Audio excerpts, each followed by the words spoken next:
Howdy, and welcome to the F1 Hatchet, and welcome back from summer break, and welcome to the Zandvoort post-race reaction. What was your thoughts on this race? Did it disappoint you? Did it entertain you? Did you think it was exciting? Did all of the strategy help out, or did it hurt? Did the lack of, front runners chasing for the lead, really disappoint you, or were you okay with the back runners fighting for position? For me, it was a little bit of a mixture. I thought the beginning of the race was fairly interesting with the different tire strategies involved and how they were going to play out. And unfortunately, that just kind of turned into a two-stop race generally for most of the field because of those safety cars. So for me, it was kind of a dull race, and especially once Lando dropped out, it really didn't play much for that front runners. Now we had a little bit of action in the back, and of course we had the excitement and the joy of Isaac Hajjar coming out for his first podium. But what was your thoughts on this race? Just like normal, I go from the back of the pack and work my way to the front of the pack, going through each driver, telling you what my thoughts of how they did, and if I know what happened to them in the race, I will let you know that as well. So without any further ado, we'll start off with Lewis Hamilton, who started off in 7th and ended up in 20th with a DNF. He hit the wall in turn 3 on lap 23, causing that first safety car. It looked like he just kind of caught it out just enough outside that he just, got that slick part of the wet white stripe on that track and just kind of bend it into the wall. So very unusual mistake from Lewis Hamilton. And it kind of caused that first safety car, which actually kind of messed up his teammates' run, as he had just kind of pitted in that run. So it made it a little bit more complicated for Charles Leclerc in that scenario. So speaking of his teammate, Charles Leclerc, he started off in 6th and ended up in 19th with a DNF himself. He did gain 1 spot at the very first lap on that run, so a decent start for him. He did pass Russell for 5th on lap 33, and then he ended up having that contact with Kimi on lap 53 in turn 3, that caused that DNF for him because he was able to he spun around and just wasn't able to proceed with that car after that collision. So that kind of spun and knocked out his day and made it really kind of a disappointing day for the Ferraris fans again. So in that regard, it was kind of a tough one for Charles Leclerc as he was kind of getting things against him throughout this weekend. Then we come to Lando Norris, who started off in 2nd and ended up in 18th. With the last DNF, he did lose 1 spot at the very first lap against Max, and he did pass Max back for that 2nd position on lap 9. He ended up having to stop on track on lap 65 around turn 9 with an oil leak or oil something leaking out and causing a fire in that McLaren, making him stop that car on track and causing that second, I think it was the second safety car session, or maybe it was the third. We had so many. Then we came to Pierre Gasly, the first actual completion driver here, who started off in 14th and ended up in 17th. He had a 1-stop strategy, stopping on lap 23, switching from a set of mediums to a set of hards. He did swap places with Franco Colapinto for 14th on lap 16. Otherwise, it wasn't really his day in this scenario. Didn't quite fall out in that strategy for him to do that 1-stop. Unlike the Haas team, where they ended up kind of working their way up through that front. Unfortunately for Pierre Gasly, that worked kind of against him in these scenarios, and he just fell back. And especially after getting out there on those really old tires, he couldn't just maintain those positions, and so he just fell back into that back position. Then we come to Kimi Antonelli, who started off in 11th and ended up in 16th. He did lose 1 spot at the very first lap, so not the greatest start for him. He did a 3-stop strategy, stopping on lap 23, switching from a set of mediums to a set of hards, and taking those set of hards to lap 51 before switching to a set of softs, and then switching back to another set of softs on lap 53. Due to that issue, contact with Charles Leclerc, it's kind of messing those tires, so he had to come in again for that last set. He did pass Ocon for 8th on lap 27. He did swap positions with Russell for 6th on lap 41. Then I said he had that contact with Charles Leclerc on lap 53 in turn 3. and that gave him a 10-second penalty for causing a collision. And then he also had a 5-second penalty for speeding in the pit lane, which brought him all the way back into that 16th position overall. We're not where he wanted to be. I know he's looking forward to getting back up there, competing in the points, and he was looking good for most of it. Unfortunately, some of those things worked against him in that regard. So in that 15th spot, we find Gabriel Borleto, who started off in 13, ended up in that 15th spot. He did lose 5 spots the very first lap, so a very poor start for him on this run. He did a 2-stop strategy, stopping on lap 22, switching from a set of mediums to a set of hards, and taking those set of hards to lap 60, where he switched to a set of softs. He did pass Gasly for 16th on lap 72. Other than that, he was having a pretty rough day, getting passed pretty significantly on this track, not being able to maintain the positions that he was gaining at the beginning. So unfortunately, it was not a great run for Gabriel Borleto. He did a pretty good run for that qualifying position, getting ahead of his teammate, but kind of stalling out a little bit in this race and not being able to complete it. So hopefully he can bounce back next weekend. And his teammate, Nico Hülkenberg, started off in 17th and ended up in 14th. He had a 2-stop strategy as well, stopping on lap 19, switching from a set of softs to a set of hards, and taking that set of hards to lap 53 before switching to a set of mediums. He did pass Ocon for 16th on lap 3, and he passed his teammate Borleto for 15th on lap 60. So not a really great day for those Stake Sauber cars, still staying in the back of the field. I think they needed to get a little bit more work and a little bit more detail on those cars to figure out how those perform, especially in this kind of a track scenario with this high speed. So we'll have to see if they can pull something out later and get some more points in the bag for that constructor standings, or if they maintain that level throughout the rest of this half of the season. Then we come to a strange one. We have Carlos Sainz, who started off in 9th and ended up in 13th. He had 4 stops due to circumstances, stopping on lap 23, switching from a set of mediums to a set of hards, taking that set of hards to lap 27, where he switched to a set of softs, and then he ran that set of softs to lap 51 before switching to a set of softs, and then taking that softs again to lap 65 before another set of softs.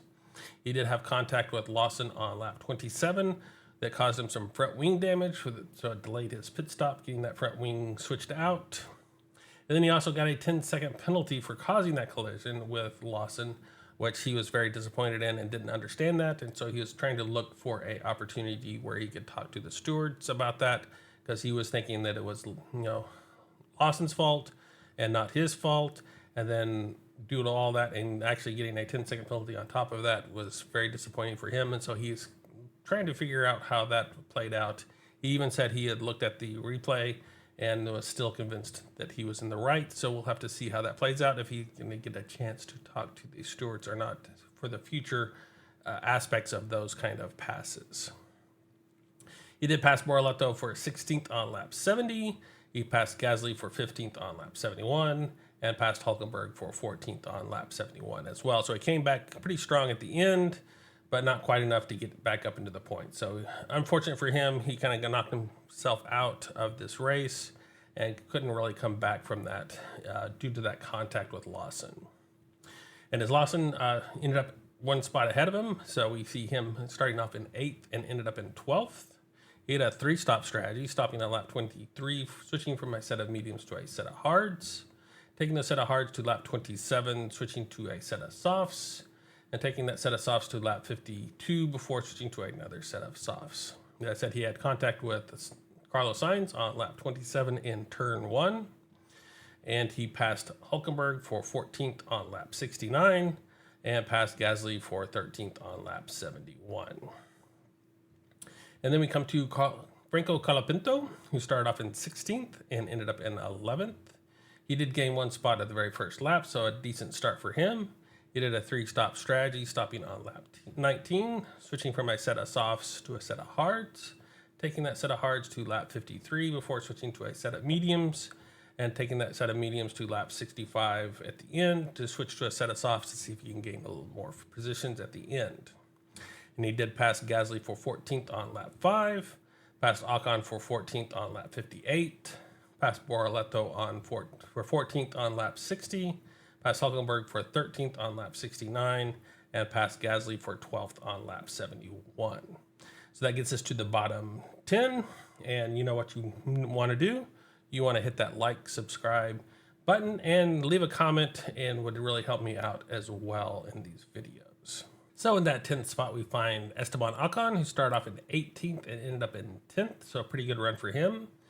He did gained 2 spots on that very first lap. So a good start for him as well. He did a 1-stop strategy, stopping on lap 52, switching from a set of hards to a set of mediums. He did pass Franco Colapinto for 14th on lap 58.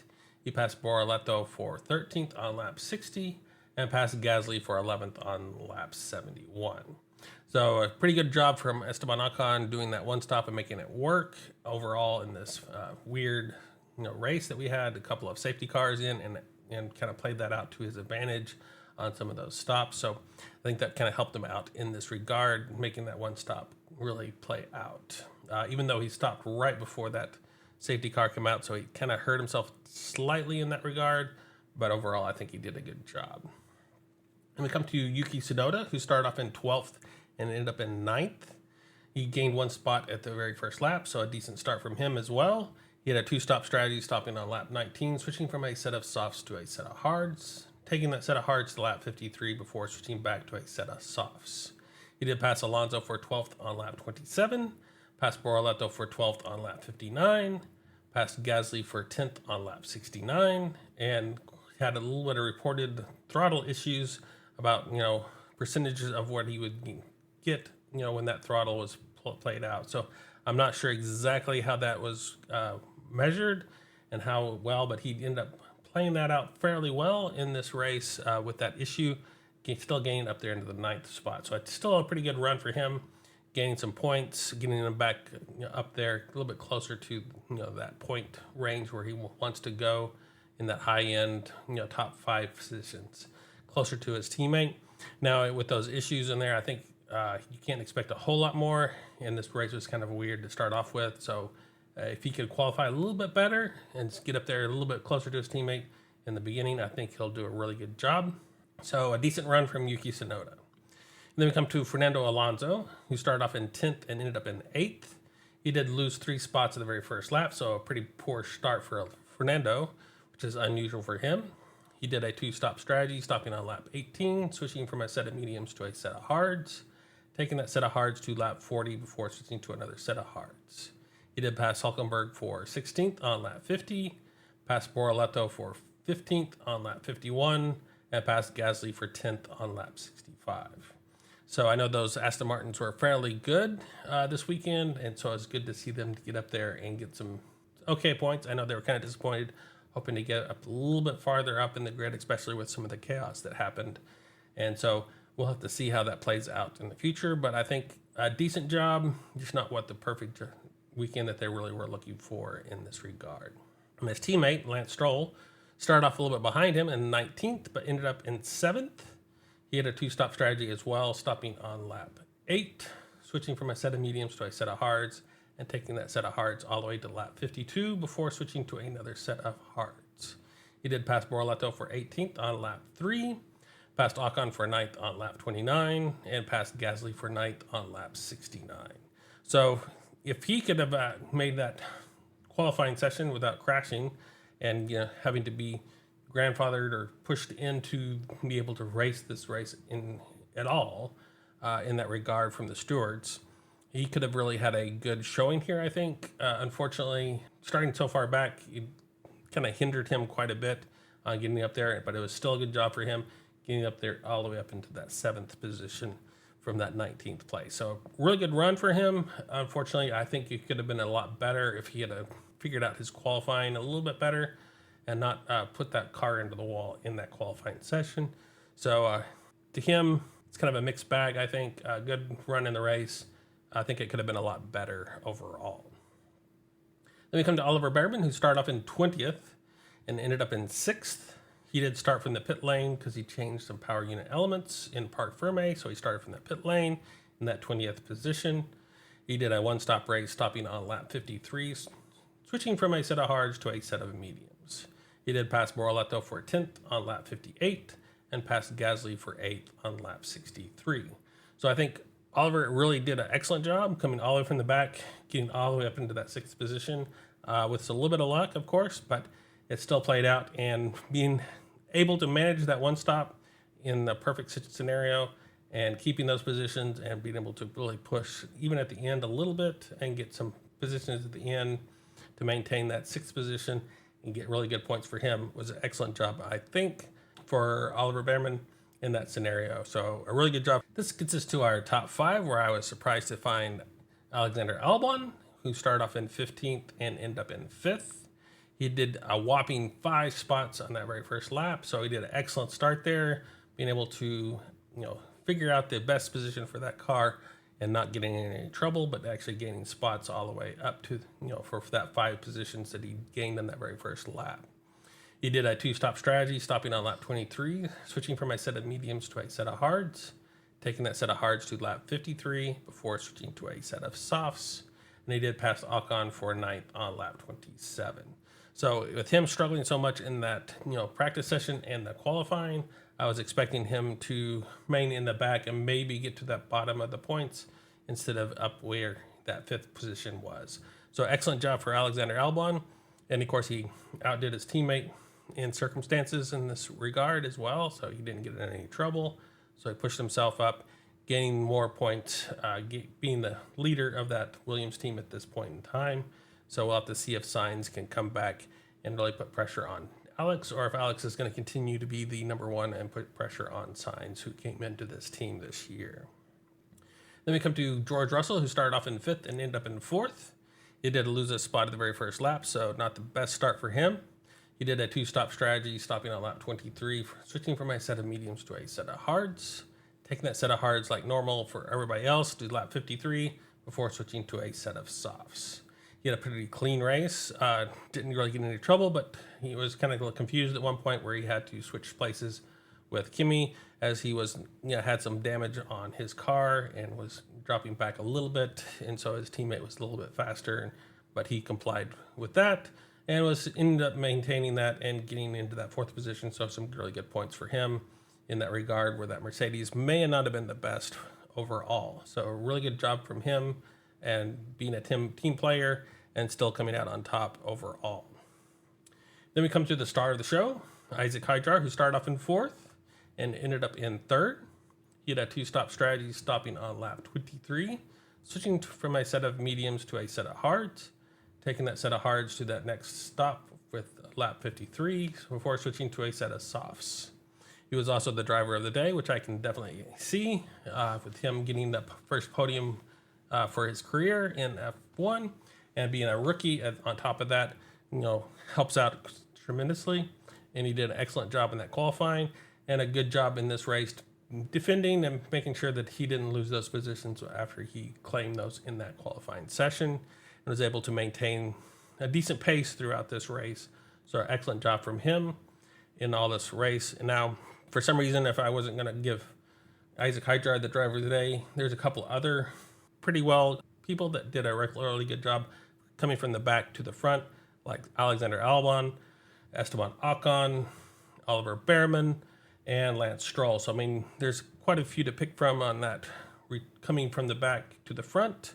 But as overall, I definitely give it to, Isaac Hydjar, as he was able to do the complete, weekend of having the qualifying session and maintaining that throughout the race, being a rookie, being able to maintain the racing positions with all the experienced drivers and the championship drivers around him in that front running pack, and be able to get on that podium was an excellent thing, and love to see that in this race. Then we come to Max Verstappen, who started off in 3rd and ended up in 2nd. He did gain 1 spot at the very first lap by passing Lando. He did a 2-stop strategy, stopping on lap 23, switching from a set of softs to a set of mediums, taking that mediums to a lap 53 before switching back to a set of softs.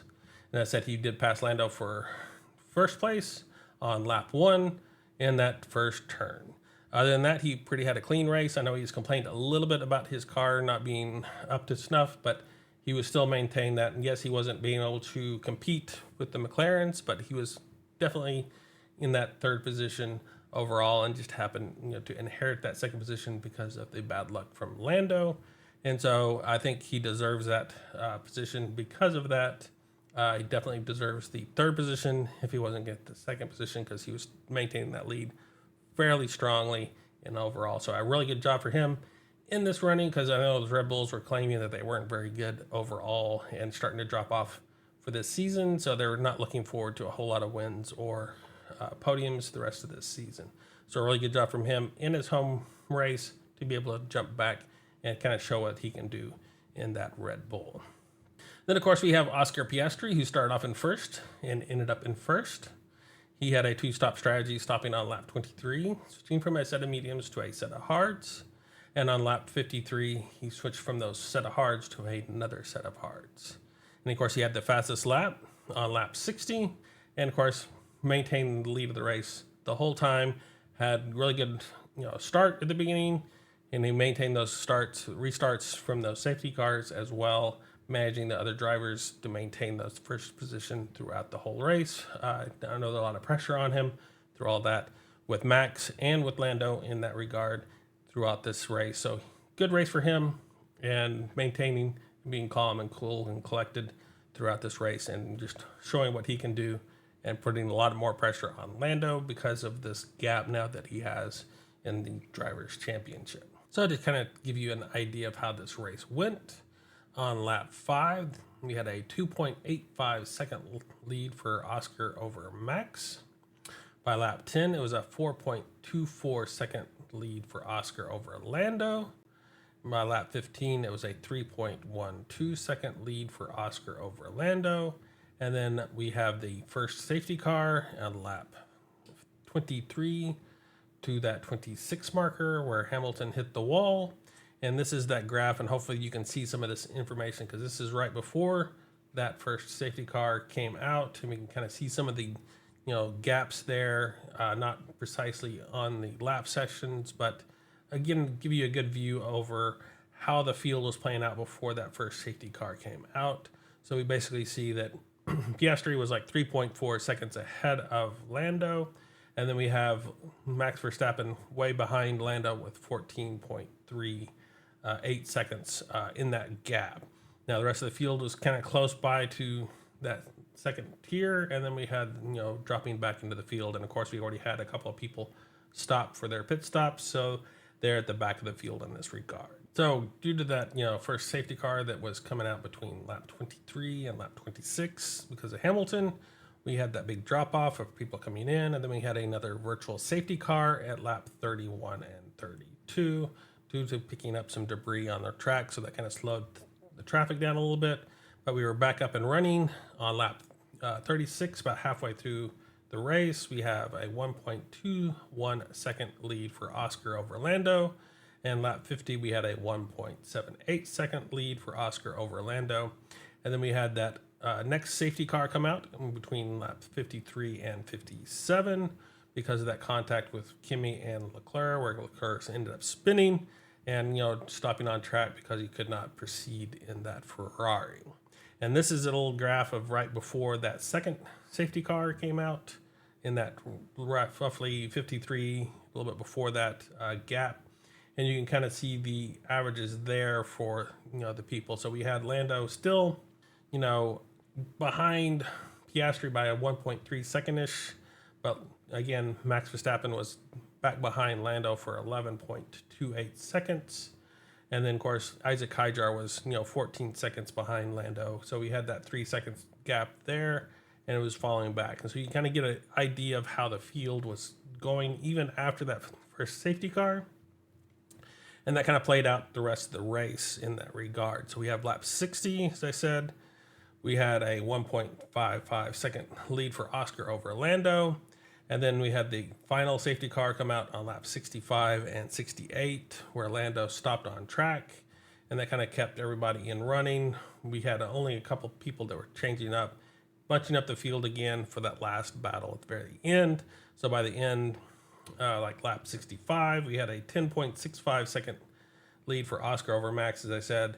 And then lap 72, because of that safety car, it was all shrunken down, and it ended up with a 1.27 second lead for Oscar over Max. So that kind of gives you a feel and a play out for how that race went with all the safety cars and virtual safety cars and some of the gaps that we had in place. So what did this do to our drivers' constructor standings? Well, we see Oscar still in the lead pretty handily now with 309 points over Lando's Norris's 275. We see some of the gaps shrinking a little bit, of course, with Max and George gaining some ground, with Kimi kind of staying behind because he kind of dropped out of the race. But we see Alexander Albon getting that close, now basically tied with Kimi Antonelli. And then we have Isaac Hydjar now tied with Nico Hülkenberg. So he jumps up to that 10th spot for Isaac Hydjar, jumping up, which is good to see. But we have to kind of play out and see how things work in this with Nico Hülkenberg and Isaac Hydjar to see if one's going to take advantage over and get into that 9th position, or even possibly that 8th, but that's going to be pretty hard to do with Alexander Albon's run for points in this season. And of course, we see Lance Stroll jumping over Esteban Ocon and his teammate Fernando Alonso to that 11th spot, now with 32 points, even though Ocon and Alonso gained a few points. And we see Oliver Behrman jumping up to that 16th position, now with 16 points over Carlos Sainz 16, and Gabriel Borolatos 14, and Yuki gaining a couple points, but still in that 19th position overall. And for the constructor standings, we basically still see McLaren way in the lead, now with 584 points. Ferrari staying the same because they had a double DNF, but Mercedes is gaining a little bit of ground on them now with 248 points. So there's a big fight for that second spot now. And we have Red Bull gaining a little bit of ground as well with 214. Williams gained another 10 points, so they're solidly in that 5th position. And we see Racing Bulls jump over Kick Sauber up to that 7th position now with 60 points over. So a pretty good run for them, and see how things played out in all of this. We'll have to see how that continues the rest of the season. And of course, what is coming up next? Well, we have Italy or Monza on September 7th, so next weekend. We have the Mazda GP race, which has a length of 3.600 miles, with 53 laps being run for a total race distance of 190.587 miles. First introduced in 1950, and of course the current lap record holder for the fastest lap is Ruben Barrichello in 2004 with 1 minute 21.046 seconds. So until then, I will see you on the grid, and farewell.